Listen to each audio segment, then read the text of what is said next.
ফেসবুকে এখন থেকে কোনো গোপনীয়তা থাকবে না। আগে তোমাদের প্রোফাইলে ফলোয়ার্স আর ফলোয়িং এই অপশান দুটো দেখাতো, এখন কিন্তু ফলোয়ার্স আর মিউচুয়াল ফ্রেন্ড এই অপশানটা দেখাচ্ছে। তোমাদের একবার স্ক্রিন রেকর্ডিংয়ের মাধ্যমে দেখিয়ে দিচ্ছি আমার প্রোফাইলটা প্রথমে কীরকম ছিল। ফেসবুক অ্যাকাউন্টে চলে গেলাম, সেখানে আমার নিজের প্রোফাইলটা যেখানে ফটো আছে সেই ফটোতে ক্লিক করলাম এবং ক্লিক করার পর দেখতে পেলাম যে আমার ফলোয়ার্সটা আর ফলোয়িংটা শো করছে। দেখো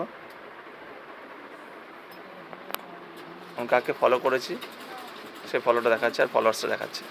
এখন বর্তমানে প্রোফাইল কীভাবে শো করছে সেটা তোমাদেরকে দেখাচ্ছে। বন্ধুদের অ্যাকাউন্টে এখন বর্তমানে ফেসবুকে আমার প্রোফাইলটা, তার মানে তোমাদের সবাই প্রোফাইলটা কীভাবে শো করছে সেটা দেখাচ্ছে। এই দেখো, প্রথমে আমি একটা অন্য ফেসবুক অ্যাকাউন্টে প্রবেশ করলাম এবং সেখান থেকে আমি আমার নামটা সার্চ করলাম। তারপর সেখানে দেখো দেখাচ্ছে 209খানা মিউচুয়াল ফ্রেন্ড, আর এখানে ফলোয়িং দেখাচ্ছে না। এখন বর্তমানে ফলোয়িংটা উঠে গিয়ে মিউচুয়াল ফ্রেন্ড অপশানটা উঠেছে। মিউচুয়াল ফ্রেন্ড অপশানটা তোমরা কি জানতে যে মিউচুয়াল ফ্রেন্ড শো করছে?